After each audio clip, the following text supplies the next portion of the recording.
Alarm goes off at 7 in the morning. Check phone. Shower. Dress in professional uniform. Breakfast, if there's time for it. Hop in the car and prepare for rush hour. Work from 9 to 5. Deal with the boss. Deal with the seemingly endless stream of emails. Deal with the intern who you're trying to delegate work to but always end up doing yourself. Hide mistakes, act busy, smile when you are handed near impossible deadlines, argue with your consciousness but agree with your boss. Watch the clock, smile again. 5 o'clock. Back to your car for the evening commute. Home again. Try to act human with your partner. Cook, eat. Watch an episode on Netflix. Or 2, after all, you had a rough day. Answer one last email and then, finally, bedtime. 8 hours of sacred oblivion, if you're lucky. Do you recognize yourself? People living this life is not making a living, they are making a dying. If someone points a gun to your head and asks, your money or your life, you know that you'd instantly give over your wallet. Yet, this is how many people live. Whether intentionally or unintentionally, they are valuing their money higher than their life. This summary will teach you to think differently about money, which in turn will lead to a point where you no longer must choose. So the next time someone asks you, your money or your life, you'll be able to say, I'll take both, thank you. Takeaway number 1. Decide your own enough. This is the starting point. Enough is not too much, not too little, but just right. If you don't learn about your enough, you'll never be satisfied, because more is a battle with an endless horizon. An interesting experiment made in the 1980s supports this theory. Participants from every income bracket were asked to rate their happiness on a 1 to 5 scale. Moreover, they were asked about how much money that would make them happy. The results?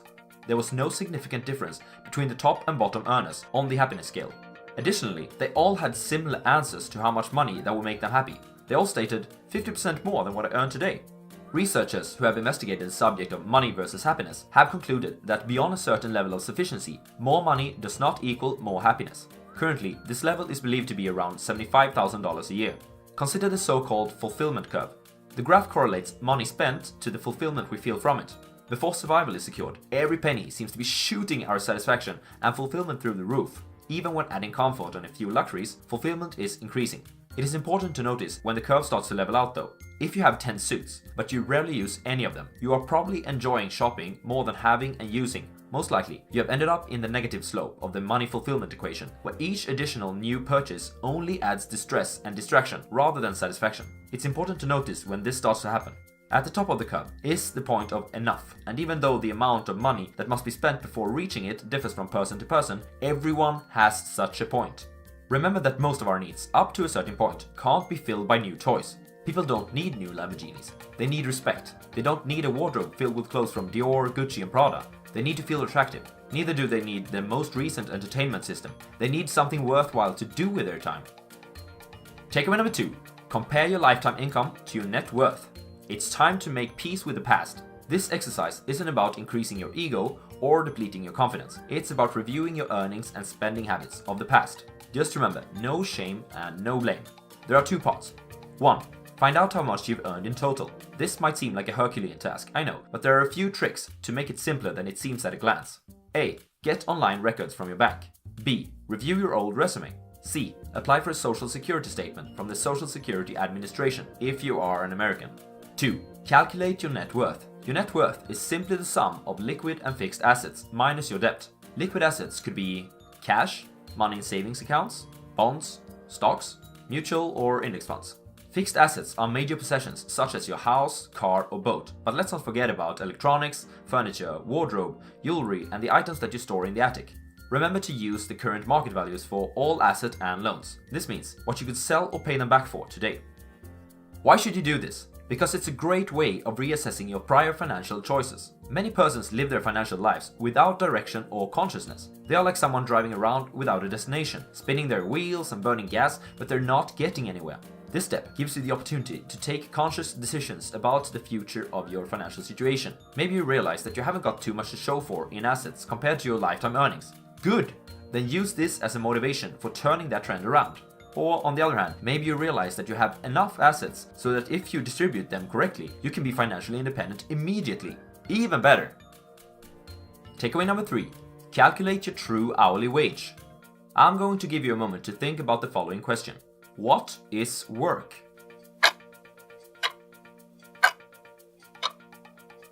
According to the late economist Robert Theobald, work is defined as something that people do not want to do, and money as the reward that compensates for the unpleasantness of work.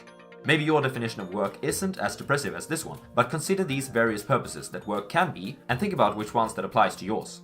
Work is earning money, a sense of security, tradition, everyone works, service, to contribute to society and the world, learning, acquiring new useful skills, be stimulated and challenged, power, influencing other people, socializing, feeling like a part of a larger community and enjoying connecting with others, time structuring, give order and rhythm to life. How many of these applies to your job? The important point to notice here is that work has two separate functions, a financial function and a personal function. Paid work, which people usually refer to as work, on the other hand, only have one, getting paid. Why?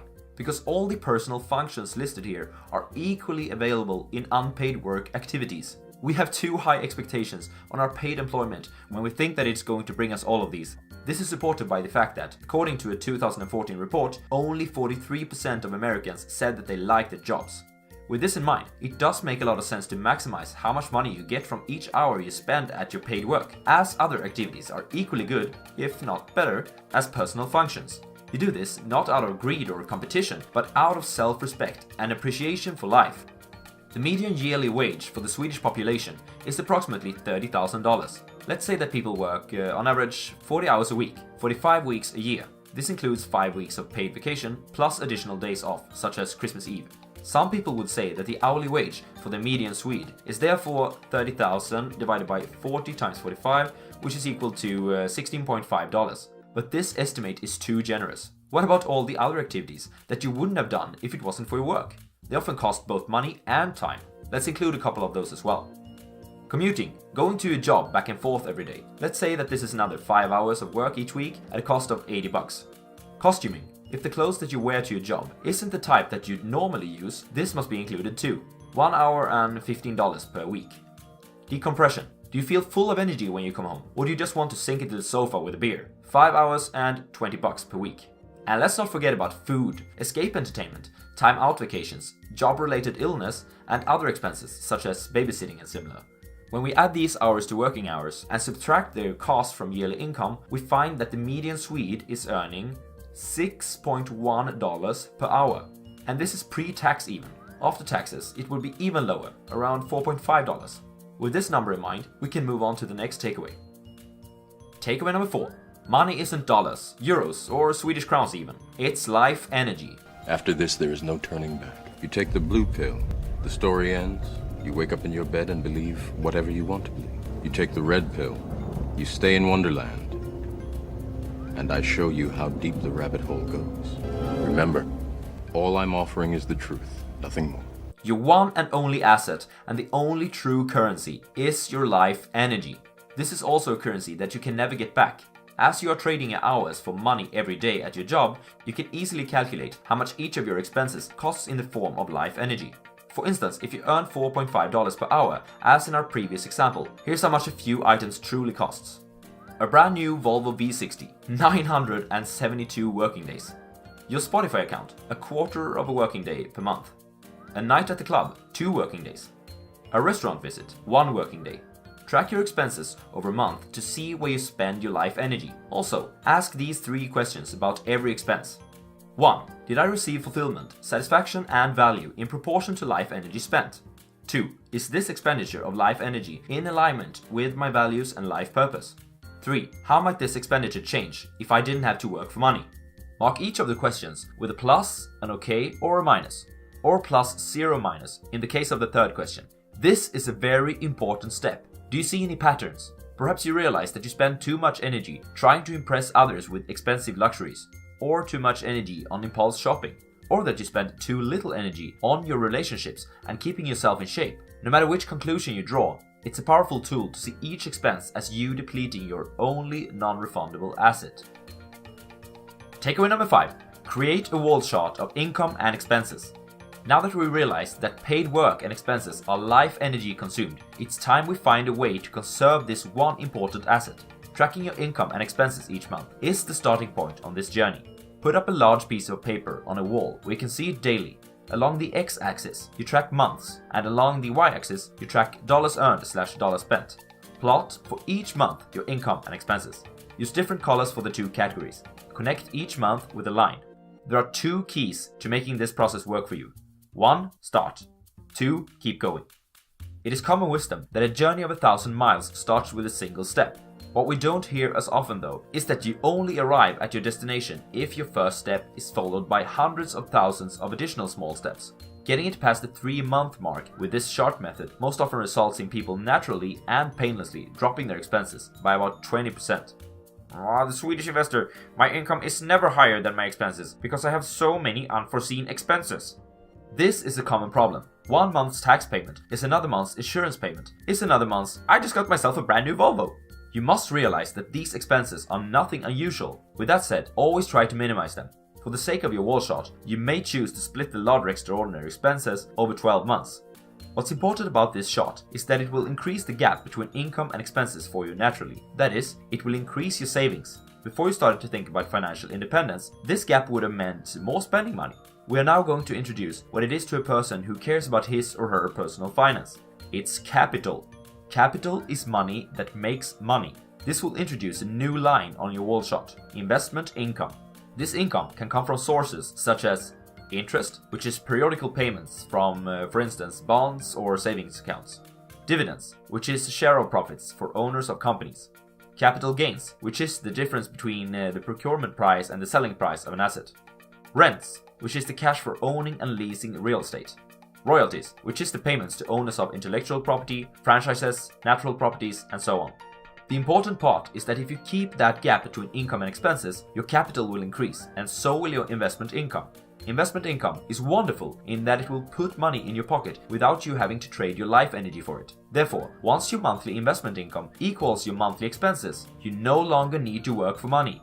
This point is called the crossover point. You are then officially financially independent.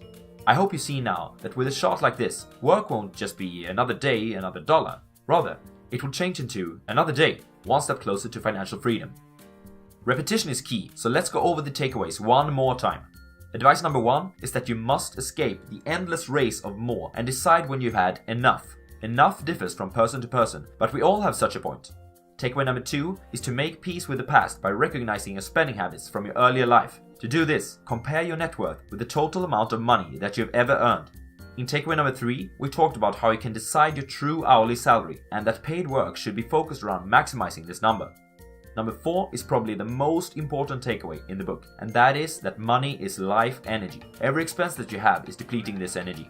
Finally, takeaway number 5 is that you should create a wall chart and start tracking your income and expenses monthly.